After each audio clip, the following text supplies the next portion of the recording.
दो चीज़ें आपसे शेयर करनी है। एक, चूँकि आज 15 नवंबर है और आज रात यानी 12 बजे के बाद पेट्रोलियम मसनूआत की कीमतों का ऐलान ड्यू होता है, तो हुकूमत ने फ़ैसला किया है वज़ीर आज़म शहबाज शरीफ साहब की इजाज़त से कि किसी भी पेट्रोलियम जो मसनूआत हैं, किसी भी आइटम की कीमत नहीं बढ़ेगी।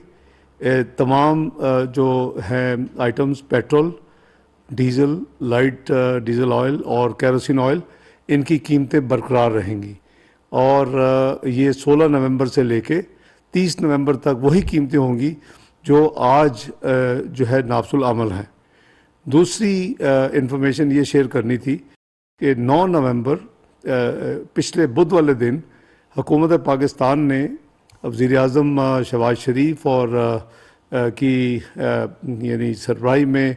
एक फ़ैसला किया और गवर्नर स्टेट बैंक की मुशावरत से कि हुकूमत पाकिस्तान के